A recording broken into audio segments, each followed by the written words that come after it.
y el jubileo, ¿sí?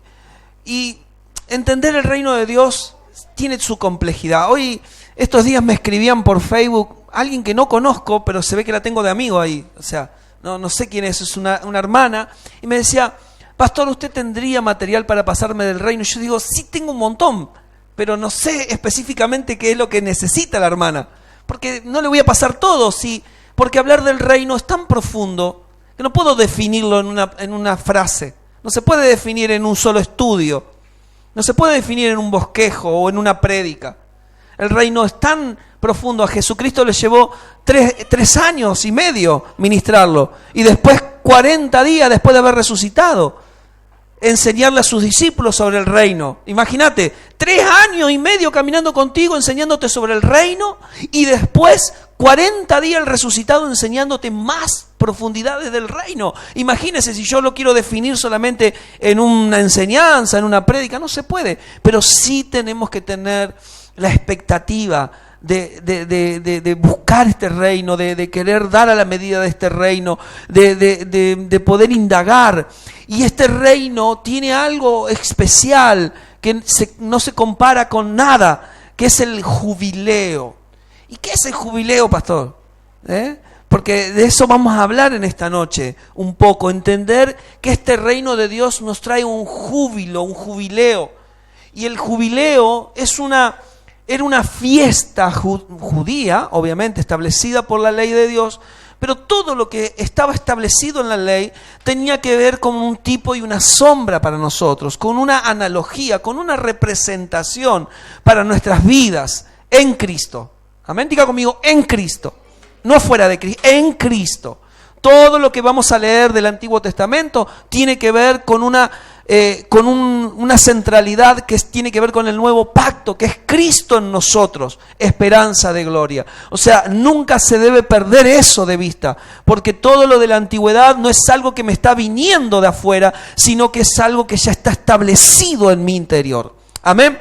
Pero nosotros vamos a entender esto del jubileo. Entonces, para entender de qué se trata el jubileo, debemos ilustrarles las fiestas o las celebraciones más importantes para los israelitas. Usted tenemos que ver esto. Yo quiero hacer docencia un poquito sobre esto, porque después me voy a meter en el mensaje de lleno. Pero está bueno que usted lo entienda. Hoy cantábamos canciones y palabras que después voy a hablar con los ministros de la canción, porque me van a tener que hacer un estudio sobre eso que cantaron. O sea, me van a tener que explicar qué significan cada palabra hebrea que cantaron, para que ellos puedan entender lo que estamos cantando. Entonces, entender las fiestas judías es muy importante porque son una analogía de Cristo en nosotros. Y eso es muy importante. Esta representación, representaban momentos clave, de la intervención de Dios con el pueblo escogido desde la salida de Egipto hasta la tierra de Canaán. Estas fiestas solemnes para el pueblo judío son para nosotros una representación o tipos y sombras de la vida y ministerio de Jesús, de la venida del Espíritu Santo a unirse con el hombre y de la iglesia en su participación en el plan de Dios. ¿Qué eran las fiestas judías? Representaban la vida de Jesús. Diga conmigo, la vida de Jesús, representaban la venida del Espíritu Santo a unirse contigo y representaban la iglesia en el plan de Dios. ¿Ok? Entonces, todos esos tipos y sombras representaban algo que nosotros hoy ya somos. Por ejemplo, las fiestas más importantes o destacadas eran cuatro fiestas muy clave. La primera de todos, ¿cuál es? Todas las festejamos. La Pascua, dígalo fuerte. La Pascua, que representaba la liberación de la esclavitud y de la opresión de Egipto. Y se destacaban 2 momentos clave, que eran ¿cuál? El umbral de la puerta, pintado con sangre. ¿Y cuál otro momento clave? ¿Cuál fue el otro momento clave de la Pascua? El pasar por el Mar Rojo, cuando se abrió en 2. ¿Sí? Son los 2 momentos más clave de la Pascua. ¿Por qué se establece la Pascua? ¿Y qué se celebraba en la fiesta de la Pascua? Hasta hoy los judíos celebran la fiesta de la Pascua. Pero para nosotros, ¿quién es esa Pascua? Si no es Cristo en nosotros, ¿amén? Entonces, esto ilustra, ¿qué ilustra la Pascua? ¿Qué ilustra el umbral de las puertas marcada con sangre? ¿Qué ilustra pasar por el medio del Mar Rojo, abierto un mar en 2, en seco, dice que pasaron? ¿Qué significa eso sino la muerte y la sepultura de Jesús? Entonces, cuando hablamos de Pascua, usted tiene que entender de qué estamos hablando. Estamos hablando de la muerte vicaria, la muerte que te suplantó, la muerte del Señor y la sepultura. La sepultura significa que el viejo Adán ya no existe para Dios. La vieja naturaleza ya no existe. Dios la sepultó juntamente con Jesucristo. Amén. Entonces, después de la Pascua, ¿cuál es la otra fiesta? El Pentecostés.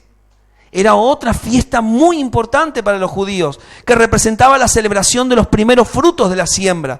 Esto ilustraba el comienzo de una nueva identidad, de un pueblo que veía que Dios estaba con ellos y Él los acompañaba. Entonces, cuando se celebraba Pentecostés, ellos estaban diciendo, Dios está con nosotros. Mirá cómo florecen, mirá cómo los que sembramos dio fruto. Dios está con nosotros. Ellos veían a Dios en las cosas naturales, porque así se manifestaba Dios en la antigüedad. ¿Se entiende? Entonces, ¿qué significaba esto del Pentecostés? Y cuando estaban reunidos los 120 en el día de Pentecostés, ¿qué vino? El Espíritu Santo. Esto tuvo cumplimiento en la resurrección del Señor Jesús y en el derramamiento del Espíritu Santo en los 120 y en la multiplicación posterior hasta nuestros días. O sea, que el Pentecostés lo que representaban eran diga conmigo, los primeros frutos. Los primeros frutos. Cuando Jesús resucita, ustedes saben, ya lo he dicho muchas veces, pero de las tumbas salieron como 300 personas. Creo que si no mal me equivoco, Mateo describe 300 personas, los primeros frutos, porque la ley establecía que en Pentecostés tenía que venir los frutos con el resucitado, con la semilla. Dice, si la semilla no cae a tierra y muere, no puede llevar mucho fruto. Entonces Jesús estaba representando las fiestas judías. Todas las fiestas fueron cumplidas por Jesús, por el Espíritu Santo y por la iglesia, o está en esa todavía tarea de llevarla a cabo. La otra fiesta importantísima para los judíos, sumamente importante, la fiesta de los tabernáculos, que representaba la segunda vez que Dios entregó las tablas de la ley a su pueblo tras haberle sido infiel cuando se hicieron el becerro de oro. ¿Recuerdan? Hizo una tabla, bajó y las rompieron. Moisés, de enojado porque no pudieron aguantar 40 días a que él bajara de ahí. ¿Te imaginas? El pastor 40 días no está acá. ¿A dónde fue? Dice que fue allá a meditar con el Señor allá arriba. Ahora viene y el culto del miércoles, el culto del sábado, el culto del miércoles, el culto del pastor no está. ¿Dónde está el pastor? Ah, sí, vamos a hacer un becerro, vamos a adorar ahí, si total es lo mismo. ¿No? Una cosa así, baja el pastor Luis con la Biblia y se la da por la cabeza. No, y entonces, como no se la podía dar por la cabeza, rompió las tablas en el piso, así, ¿no? Y se enojó Moisés, porque ¿cómo van a hacer eso? ¿No? Entonces, ese momento fue clave. Ese día es conocido, o sea, la fiesta de los tabernáculos, como el Yom Kippur o el día de la expiación. Era un día de ayuno y de profunda tristeza, y era conocido por los israelitas como el día del perdón. Y durante 8 días, donde todos los miembros del pueblo de Israel dejaban sus casas, y durante una semana debían vivir bajo una tienda o una choza hecha de hojas de palmeras. ¿Se acuerda cuando Jesús los separa a Juan, a Pedro y a Jacob, y los lleva a un lugar alto, y dice que en ese lugar dice que se les apareció Dios y con él estaban Moisés y Elías? Y Pedro dijo, Señor, ¿quiere que hagamos una enramada? Esto significa cómo el Señor los acompañó en su travesía por el desierto, cómo el pueblo de Israel le tenía un lugar especial entre sus tiendas, cada vez que acampaban. En esta tienda que se ponía en el centro de todas las demás, se depositaba el arca del pacto, el cual contenía las tablas de la ley y la vara de Aarón, símbolo de la alianza del Señor con su pueblo. Esta fiesta está ilustrada en el nuevo pacto con la gracia inagotable de Dios viviendo en el hombre. La fiesta de los tabernáculos representa la gracia de Dios inagotable que habita en el ser humano. Entonces, ¿te imaginas? O sea, tenés que salir de tu casa. ¿A dónde vamos? No sé, tenemos que ir allá porque ahí lleva tu carpa, se va tus cosas, se va 8 días, ¿no? 8 días tenemos que armar carpita y en el medio de todas las carpas ponían una carpa principal y en el centro estaba el Señor. Y esa fiesta representaba, Señor, cuántas cosas en nosotros hay como idolatría, hay como primer lugar que nos roban la centralidad de Cristo. Muchas veces nos distraemos y nos preocupamos y ponemos otras cosas por encima de Él. Como decía la pastora hoy, recordarle a tu alma que hubo un Yom Kippur, que hubo un día de la expiación, que hubo un día donde vos lo tenés que recordar constantemente, alma mía. Recuérdate de la gracia. Lo hablaba con una hija amada.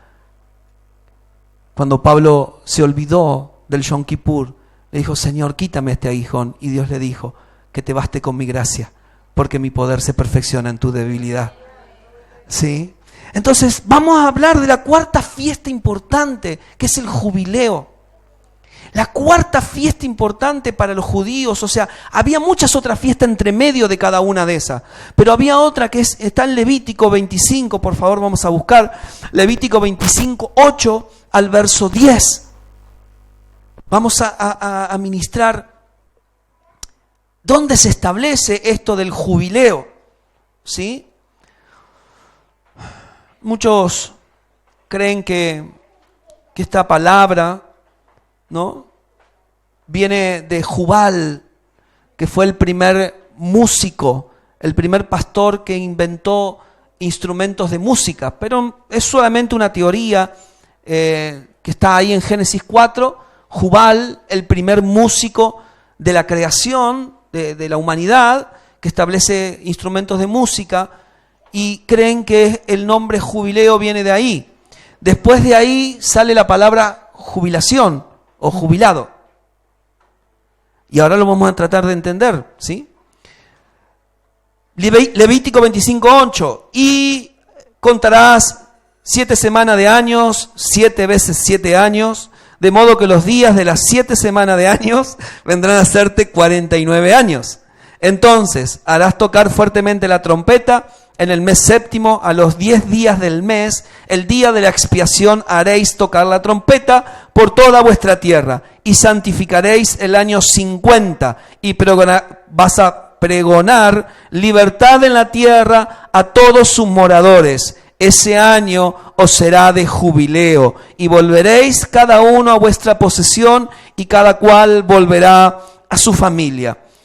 Jubileo era considerado también como el año sabático. ¿Ha escuchado usted eso? No voy a tomar un año sabático, si tenés plata, más vale. Tomate todo el año que quieras. Si no tenés plata, no sé, la va a pasar un poquito mal. Donde tenía lugar cada 50 años, o sea, al finalizar un periodo de 7 veces 7. Esto es simbólico también porque cuando le dijo, Señor, ¿cuántas veces tengo que perdonar a mi hermano? Le dijo Pedro, ¿viste? Porque Pedro era bastante cascarrabia. Ya lo perdonó de 2, 3, 4, 5. ¿Cuántas veces quiere que 70 veces 7. Multiplíquelo. Entonces, y dice que cuando llegaba el momento clave, dice, se cumplen los 50 años. ¿Qué hacía? Tocaban trompeta. Entonces la palabra jubileo es la palabra yovel en hebreo y significa torrentoso, ruido alegre. Dice que cuando tocaban la trompeta no era una trompeta de luto, ¿sí? ¿No, ¿viste los cantos de luto? De cuando alguien muere. No. ¿Sí? No, esa no es. No, mejor. Pero era un cántico de alegría, un cántico de... No sé, quiero que usted entienda esta situación. Mire, se dejaba descansar la tierra por un año. O sea, al año 50, cuando comenzaba el año 50, hasta llegar al 51, todo ese año, ¿qué pasaba? La tierra tenía que descansar, no se podía tocar la tierra, no se podía trabajar la tierra, no, se tenía que dejarla descansar. Cada propietario recobraba las posesiones que se hubieran visto obligado a vender o a hipotecar, ¿no? Me vi mal, la cosa vino mal y tuve que vender todo, se lo vendía. ¿A quién se lo vendiste? A fulano, que está allá a la vuelta. Ah, ok. Decile a fulano que cuando llegue el año 50 te lo tiene que devolver. En ese tiempo se cancelaban todas las deudas. ¿Te imaginas? Todos esperando que llegue el año 50 porque hoy, Señor, yo le diría, Señor, ¿no puede ser esto todos los años? Claro. ¿No? ¿Por qué cada 50? No sé. Pero, bueno, y los esclavos, esto lo hablábamos el otro día, los esclavos hebreos con sus familias podían quedar, libres de sus amos. Si querían irse, se podían ir, y si se querían quedar, dice que tenían que agarrar a los ancianos de las tribus y ir a la puerta del lugar, y dice que tenían que agarrar la oreja y con un punzón clavarle la oreja como testigo a todos los que estaban. Y clavarle la oreja, y ese esclavo ahora de por vida iba a servir a su amo. Si su amo fue bueno con él, lo iba a servir de por vida. ¿Amén? ¿Se está entendiendo un poco? Entonces quiero que usted entienda o dimensione lo que era para el pueblo judío esa fiesta. Empezaba con una fiesta de 9 días, que terminaba con el día de la expiación, o sea, estaba en medio de eso. Mediante el jubileo se conservaban cierto equilibrio económico, evitando la acumulación de riquezas por unos, mientras que otros quedaban completamente desposeídos. También era ocasión para intensificar la instrucción de la juventud en la ley de Dios y en el temor de su nombre. Esto era lo que se hacía en esa fiesta. No sé si ustedes recuerdan cuando los apóstoles comienzan a ministrar y el Espíritu Santo ya estaba en ellos y empiezan a ministrar, y dice que nadie decía hacer nada de ellos, o sea, que nadie tenía posesiones, sino que vinieron y lo entregaron a los pies del Señor, porque ellos entendían que ya el jubileo estaba presente de por vida con su vida. Y nada decía ser suyo, ¿no? ¿Cómo es que dice el pasaje de ahí? Tenían que era de ellos. ¿De quién es tu auto, tu casa? ¿De quién es tu familia? ¿De quién es tu economía? No es del Señor. ¿Y la iglesia de quién es? No es del Señor. Por eso dice que lo ponían a los pies de los administradores. Porque nada decían ser suyo propio, sino que todo lo consideraban como parte del Señor. Ahora todo es de Él. Estamos en el jubileo de Dios. Hemos sido libertados de toda esclavitud. Eso es lo que representaba la fiesta del jubileo. Era un tiempo para intensificar la instrucción a la juventud en la ley de Dios y en el temor de su nombre. Entonces dice que por las casas iban partiendo el pan y las oraciones y compartían la palabra, y el Señor tenía favor con la iglesia y añadía a la iglesia los que habían de ser salvos. Y entonces ahí dice que una gran cosa, una explosión en esos tiempos. ¡Wow! ¡Qué tremendo! Ahora, yo dentro de este cuadro que usted está viendo, ¿no?, de las fiestas y esta fiesta principal que tiene que ver con un reino manifestándose, la ilustración de esta fiesta del jubileo representa algo muy importante. ¿A usted qué le suena cuando Dios permitía eso? Cuando usted imagínese que todavía Jesús no estaba y que solo se mataban animales para saciar la demanda del pecado conforme a la ley. Recuerde que Dios es un Dios justo. ¿Qué le representa a usted el jubileo? O sea, ¿qué era la acción de Dios que se expresaba a través de eso?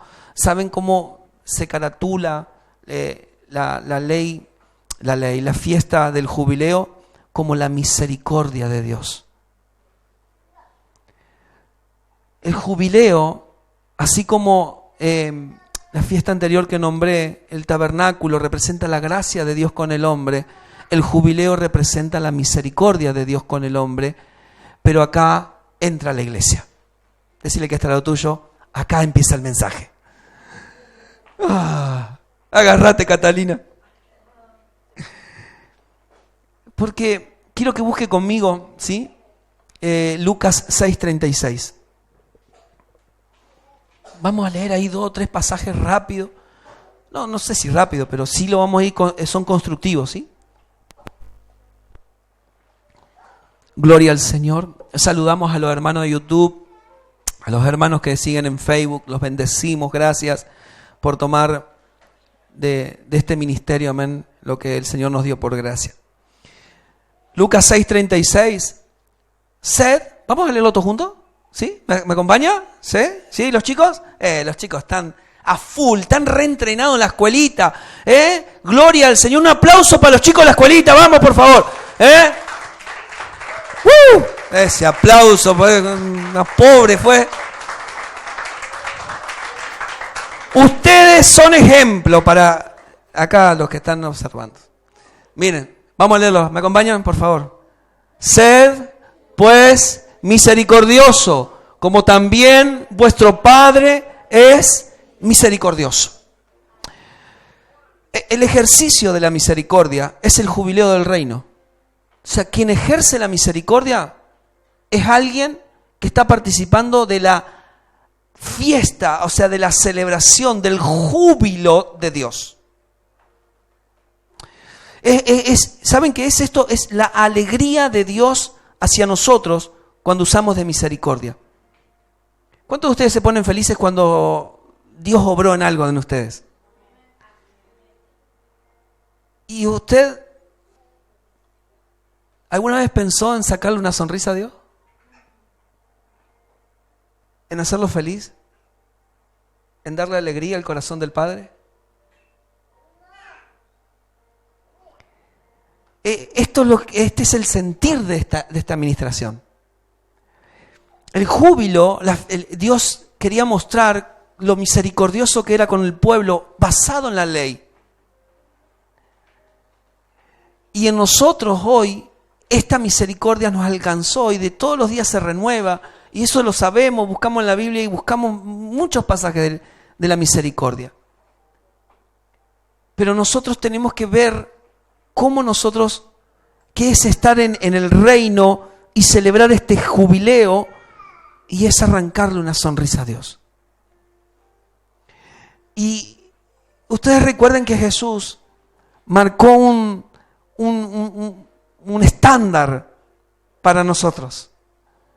Entonces dice que cuando vino una voz del cielo y estaban ahí reunidos, este es mi Hijo amado, en quien yo tengo complacencia. La palabra complacencia significa en quien yo siento placer o en quien yo siento gozo o alegría.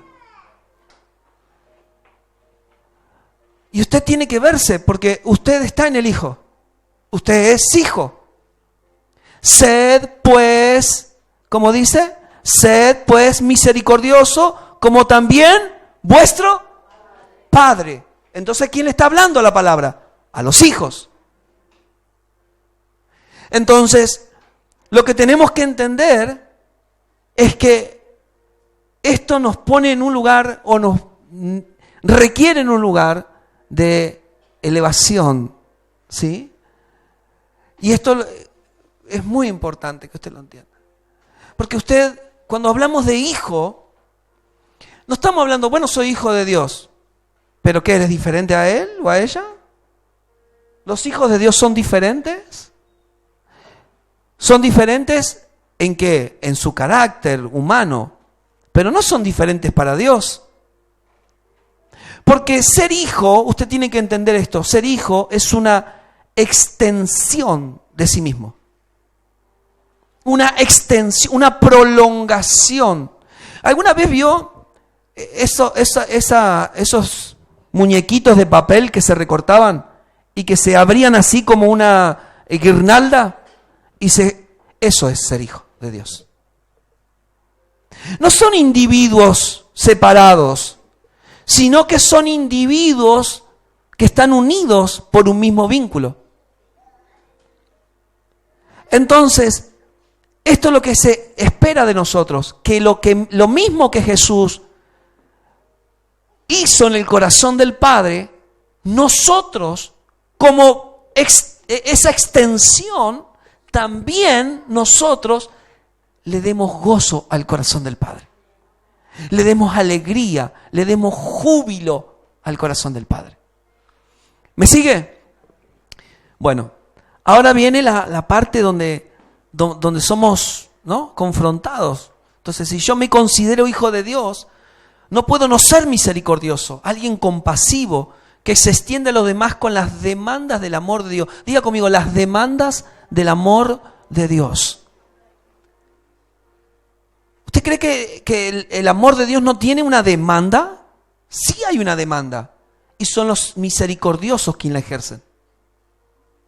Son los misericordiosos quienes ejercen las demandas que hay en el reino de Dios.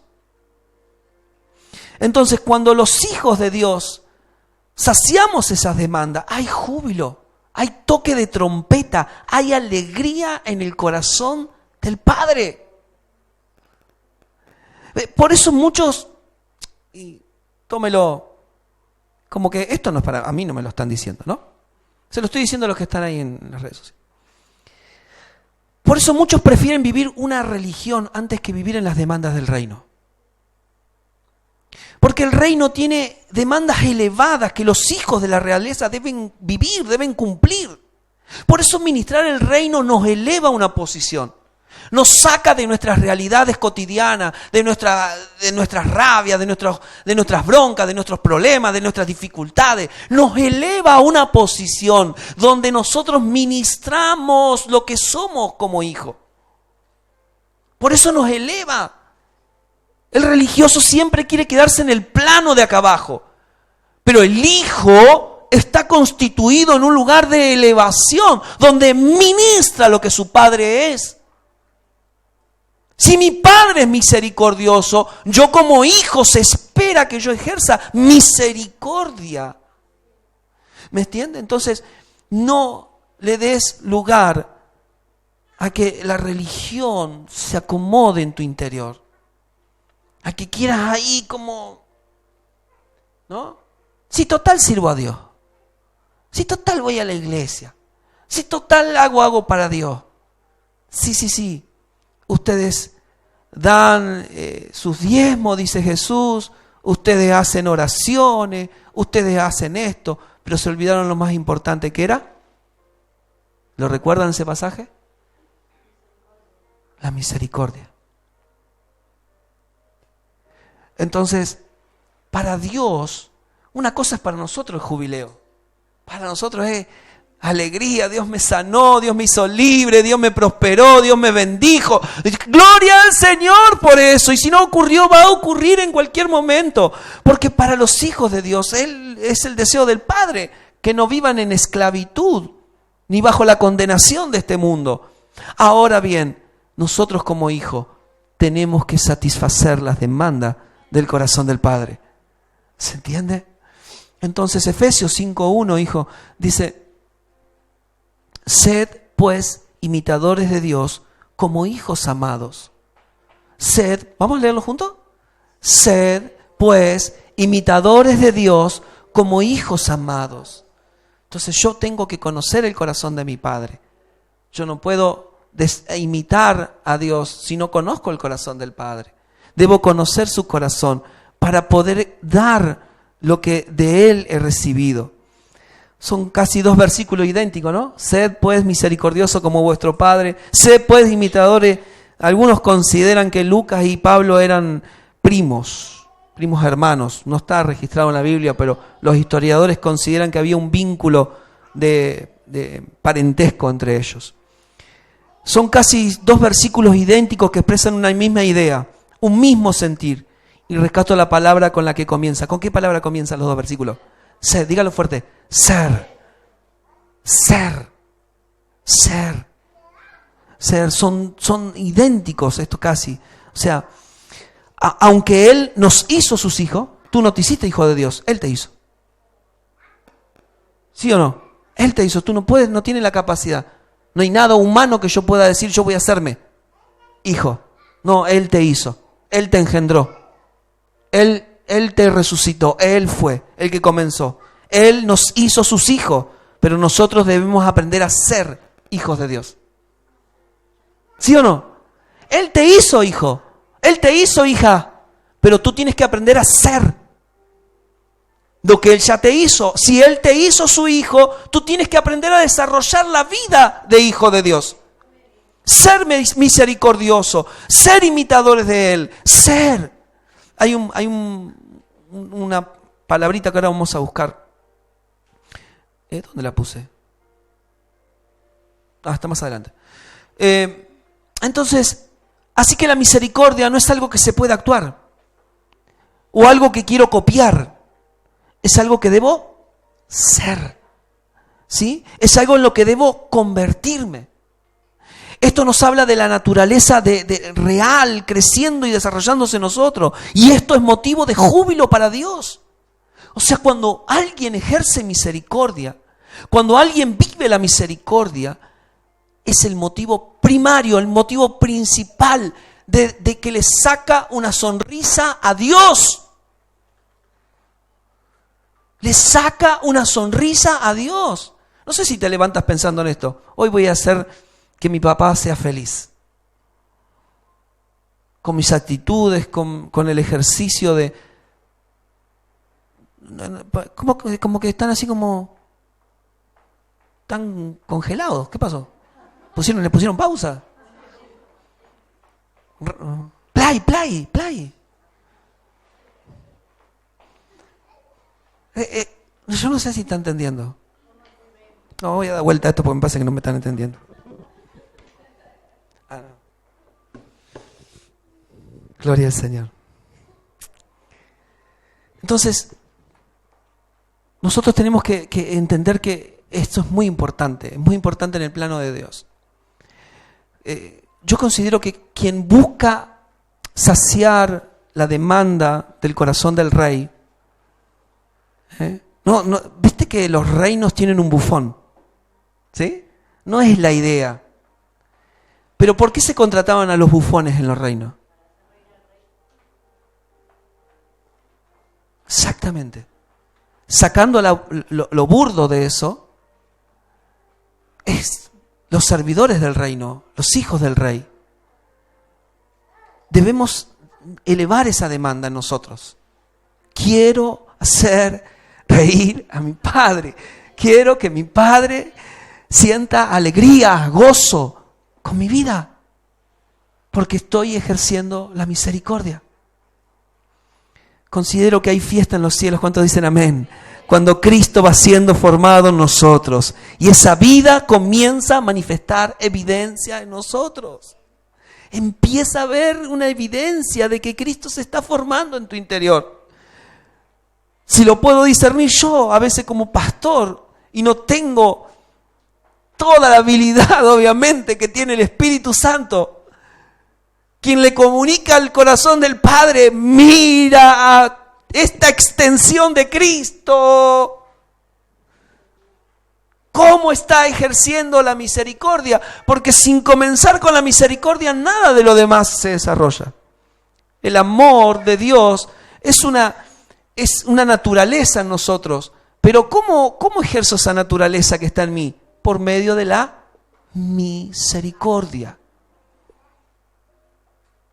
Ser hijos del Rey es la condición más elevada que tenemos aquí en la tierra. Usted no sé cómo se levanta y camina en la vida así, pobre de mí, que vengo de los ríos, allá de los Martínez. No, me crié en la Villa Verde con barro hasta acá. No sé si usted se levanta así pensando a la mañana, o usted se levanta pensando, no, soy un hijo de Dios, soy un hijo de la realeza. ¿Y tengo un ejercicio aquí en la tierra? Claro que sí. Hay una demanda en mi vida.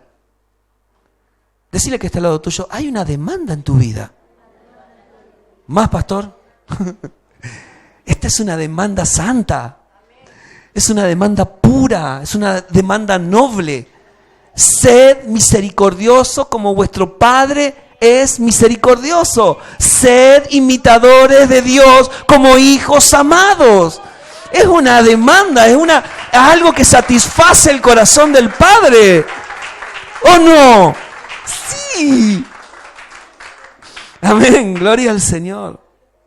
Entonces, cada uno de nosotros debe comprobarlo, debe gustar esto. Yo puedo enseñarlos desde aquí, pero hasta que ustedes no lo experimenten en su interior, mi enseñanza solo será información.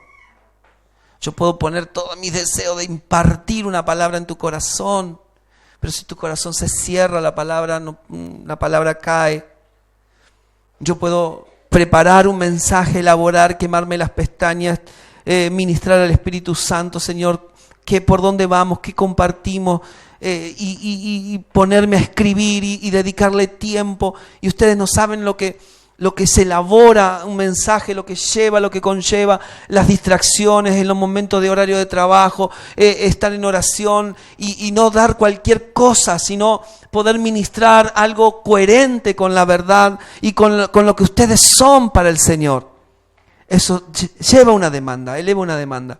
Ahora, yo puedo preparar todo esto, pero si tú no lo experimentas en tu interior, todo lo que yo te estoy diciendo hoy queda como una información. Bueno, el periódico del sábado. Culto del sábado a la noche, me dijeron esto, información. ¿No? Pero acá no produjo nada. No produjo cambio, no produjo transformación. Entonces, la responsabilidad es mutua. Diga conmigo, es mutua. Tanto del predicador, tanto del que se para aquí a ministrar la palabra, como del que la recibe. Es mutua. Yo no debo dejar que ninguna palabra de Dios se transforme en mí como información, sino como en impartición. Tiene que traspasar mi conciencia. Tiene que romper mis parámetros, tiene que romper mis argumentos, tiene que derribar todo lo que se levanta contra el Señor en mí, todo lo que se pone como un... No lo voy a decir. Todo lo que se pone como algo que no permite que nosotros estemos fecundando la vida de Él, para los que entienden. Mateo 14:33. Este pasaje, entiéndalo, están en la tormenta, una tormentón en el medio del mar donde estaban pescando, y Jesús estaba ahí, no estaba con ellos, perdón, no es ese momento de esa tormenta, esta fue otra tormenta. ¿Y qué pasó? Dice que Jesús venía caminando por el mar, ¿no es cierto? Y que Pedro lo visualiza. Y que el Señor le dice, ven Pedro. ¿No? Y al momento dice que calmó la tormenta y que Pedro empezó a caminar sobre el agua. Pero al momento empezó a mirar para los costados y se empezó a hundir. Y le dijo, Señor, socórreme, sálvame porque me ahogo. Yo no sé qué le habrá ocurrido a esa alma en ese momento. Pero a veces parece que nos estamos ahogando y como que no podemos ver, como cantaba, no podemos ver al Señor sobre lo natural. Caminar sobre el agua y decir, Señor, y sí, Pedro, si estoy caminando sobre el mar, ¿qué parte no entendiste? Te hice caminar 2 pasos sobre lo natural. Pero te dejaste llevar por otras situaciones. ¿Saben cuándo dejamos de imitar a Dios? ¿Saben cuándo dejamos ser? Cuando lo dejamos de ver a Él. Cuando lo dejamos de ver a Él, perdemos la esencia. Perdemos la esencia. ¿Qué dice Mateo 14:33? Después de que pasó todo eso y que se subieron a la barca, ¿qué pasó? Entonces los que estaban en la barca vinieron y le adoraron, diciendo, verdaderamente, eres Hijo de Dios. Esto no se está refiriendo solo a Jesús. ¿Ok? Entonces, debe acontecer en nosotros esta realidad. Que realmente lleguemos a ser verdaderos hijos de Dios. Convertirnos en verdaderos. Convertirnos en verdaderos. En verdaderos hijos de Dios. Ningún ser humano es digno de adoración, solo lo es Jesucristo. Pero sí es cierto que debemos ser verdaderos hijos de Dios, ¿sí o no? Sí, porque si lo fue Jesús, también debe acontecer en nosotros. No podemos ser mentirosos hijos de Dios. No podemos ser falsos hijos de Dios. Debemos ser verdaderos hijos de Dios. Algún día tendrás que verte siendo misericordioso con Él. Te tendrás que ver siendo misericordioso con Él. Algún día tendrás que calmar la tormenta junto con Él. No esperar que Él la calme, sino calmarla junto con Él. Algún día tendrás que multiplicar las cosas desde Él. Y no esperar solo a que Él lo multiplique, Ser hijo es elevar la demanda del reino y darle gozo al corazón del Padre. Es decir, somos hijos. No porque alguien me lo dijo, no porque lo leí en la Biblia, sino porque acá adentro hay un testimonio ardiendo en mi interior, que sé que soy hijo de Dios, que soy hijo de una naturaleza distinta, que soy de arriba, no soy de abajo, que si Él pudo, yo también puedo, porque la viva vida que habitó en Jesús está en nosotros. Y usted tiene que creerlo y tiene que aprender a vivirlo todos los días. ¡Aleluya! Él tiene que manifestarse, como decía la pastora, Él ya se manifestó en un tiempo, pero también tiene que vivir manifestándose. En algún momento tú tienes que decir, yo soy misericordioso como mi Padre. Un día estábamos en casa, el techo estaba ahí, medio chuy, como dicen. El techo estaba medio en casa, ¿no? Y se levantó una tormenta muy grande, que nos había causado un poco de temor unos tiempos antes porque nos había levantado toda la membrana. Y después vino otra tormenta y yo ya estaba empezando a conocer más al Señor. Y estaba en contacto con estos pasajes. Y dije, Señor, si tú estás en mí, yo voy a reprender esta tormenta. Y se había levantado una gran tormenta. Yo tenía miedo que el techo de mi casa se levantara. Por encima, mi casa es de 2 plantas. Entonces, el techo, yo temía que por la tormenta se levantara el techo. Y bueno, que se la llevara mi señora volando, pero no. Gracias al Señor permaneció el techo. Y mi señora al lado mío. Pero no, lo que quiero decir es que uno tiene la capacidad tiene que aprender a administrarlo y desafiarse a administrar lo sobrenatural. A administrar en el sentido de cosas que a veces locas no van a acontecer. Y decir, tengo que ser como Él. Se espera de mí que sea como mi Padre. Y no puedo ser menos que eso. No voy a citar el pasaje completo, pero 1 de Juan 4:7 dice, pues como Él es, así somos nosotros en este mundo. Los apóstoles ya lo daban por hecho. Diga conmigo, los apóstoles lo daban por hecho. 1 de Juan 4:7 viene hablando del amor, ¿sí? Viene hablando del amor. Si lo querés postearlo, dijo, pero es una parte del pasaje. Pero yo rescato esta palabra, siempre resuena en mi interior. Pues, ¿puedes decirlo conmigo? Pues como Él es, así somos nosotros en este mundo. Usted cuando se mira al espejo, usted cuando está con otras personas, con otra gente, ¿pueden decir verdaderamente, esta es una hija de Dios? ¿Este es un hijo de Dios? Verdaderamente Dios está con ellos, Cristo está en ellos, no tendrán la parafernalia bíblica, evangélica que tenemos nosotros, pero por ahí darán testimonio, realmente Cristo está en ellos. Verdaderamente estos son hijos de Dios, porque los apóstoles lo daban por hecho. Pues como Él es, así somos nosotros en este mundo. No sé cómo te ves tú, pero así te ve Él. Te ve como su hijo. Te ve como su hijo, como una expresión, como una prolongación de su propia vida en la tierra. Y tú tienes que elevar la demanda. Tienes que elevar la demanda, no puedes. El jubileo en el reino es que los hijos, ¿no?, hagan feliz el corazón de Dios. Sí. Yo digo, cuando a veces vamos con nuestras cosas, ¿no? Cuando llevamos otra vez. Si te di a mi hijo,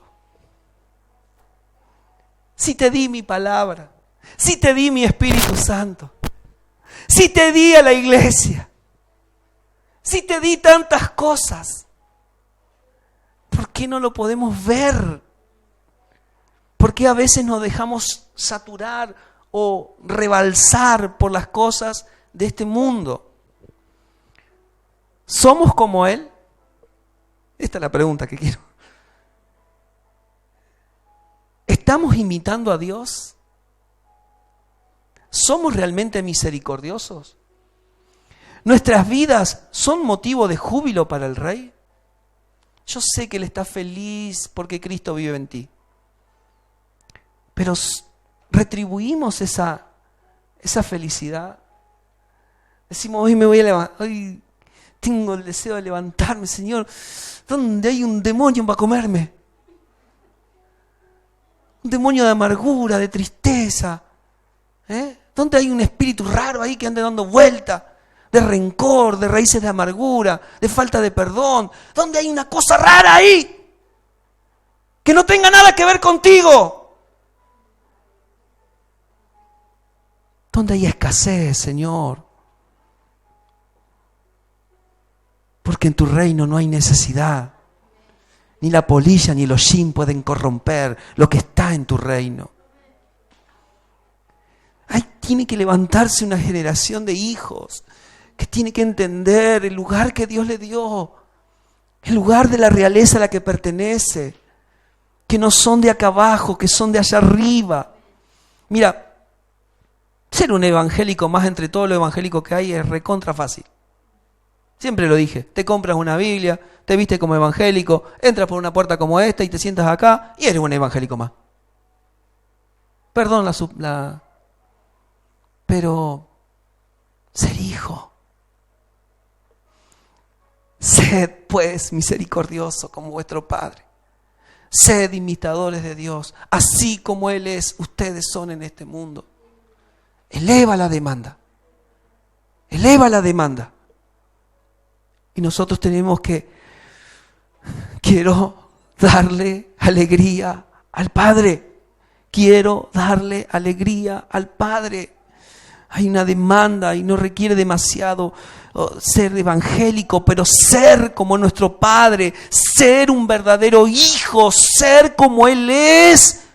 ¡Cuánta gloria hay! ¡Cuánta gloria! ¡Cuánta demanda celestial tenemos! Alguien puede decir, perdóname, Padre. Al Padre tenemos que, perdóname, papá. Perdóname por haber vivido tanto tiempo para mí. Perdóname.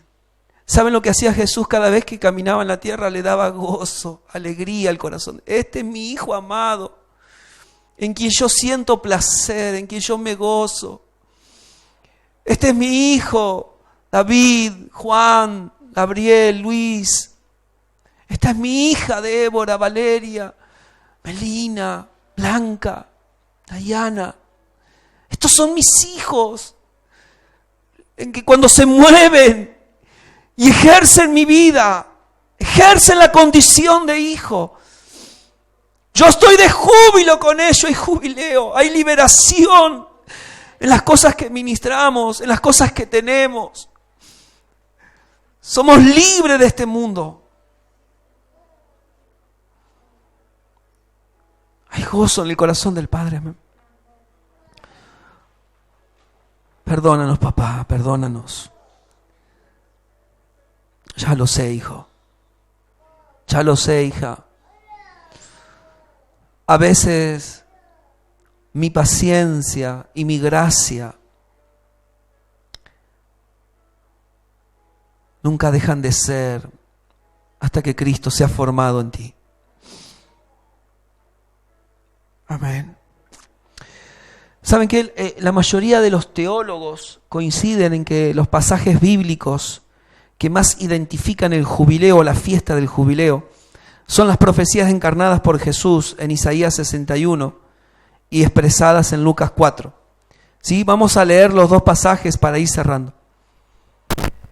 Isaías 61, 1 al 3. Esta profecía se cumple 850 años después, cuando Jesús se levanta en Lucas 4, 17 al 20 y encarna la profecía. Recuerden que todas las profecías apuntaban a Él, a su reino y a la iglesia gloriosa del Señor. El Espíritu de Jehová, el Señor, está sobre mí, porque me ungió Jehová. Me ha enviado a predicar buenas nuevas a los abatidos, a vendar a los quebrantados de corazón, a publicar libertad a los cautivos y a los presos apertura de la cárcel, a proclamar el año de la buena voluntad de Jehová y el día de venganza del Dios nuestro, a consolar a todos los enlutados, a ordenar que a los afligidos de Sión se le dé gloria en lugar de ceniza, óleo de gozo en lugar de luto, manto de alegría en lugar de espíritu angustiado, y serán llamados árboles de justicia, plantío de Jehová, para gloria suya.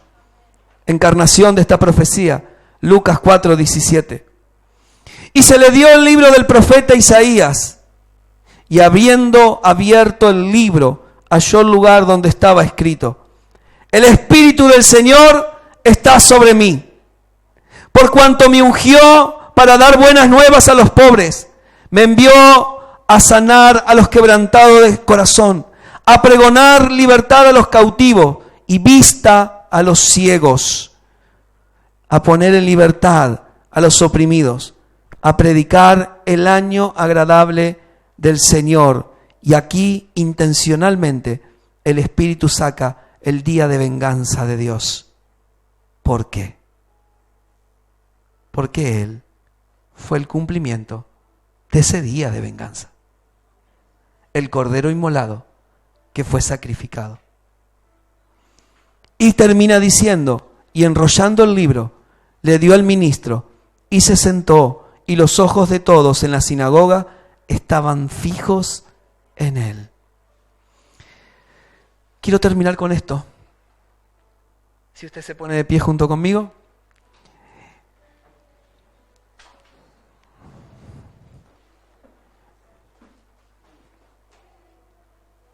Las Pascuas, Pentecostés, Tabernáculo, el Jubileo.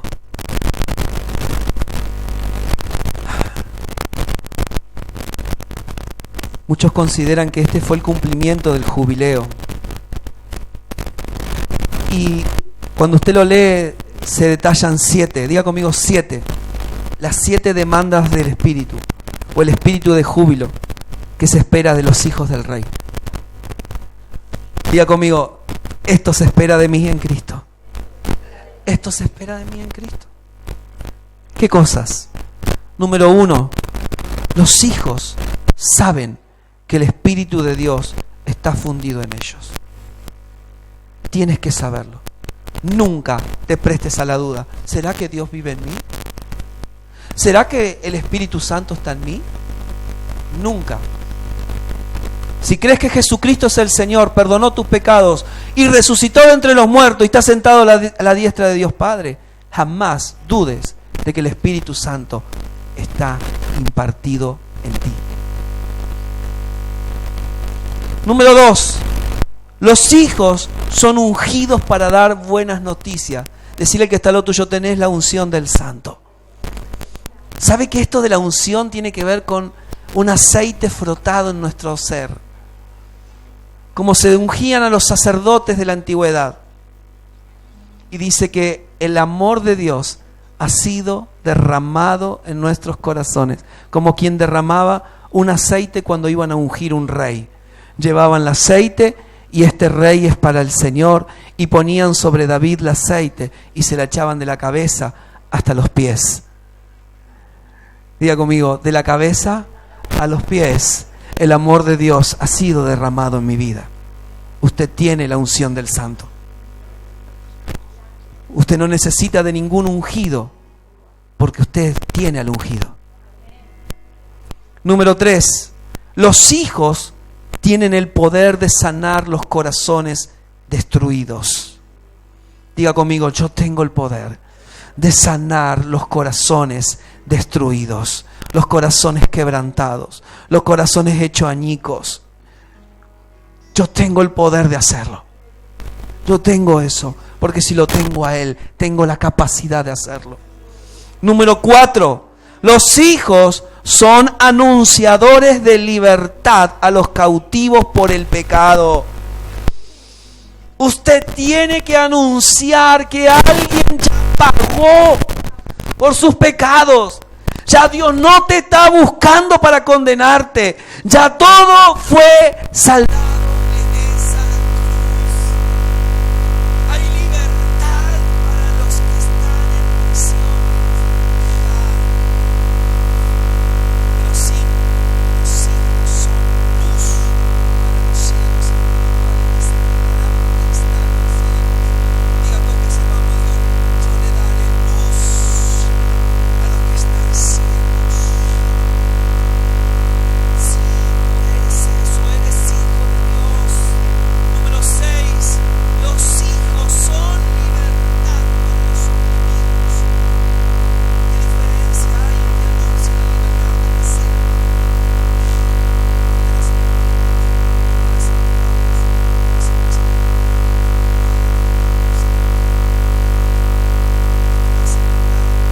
sea? Che, ¿qué paz es esta que no había antes? Serás libertad, que es muy distinto a anunciar la libertad. Una es importante, pero la otra es trascendental.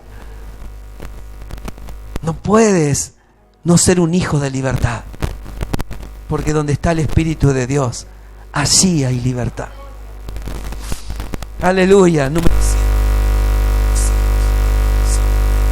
Es del reino de Dios y vino a predicar el año agradable del Señor. Amén. Gloria al Señor. Somos predicadores de este reino. Nunca vamos a dejar de decir: hay otra cosa.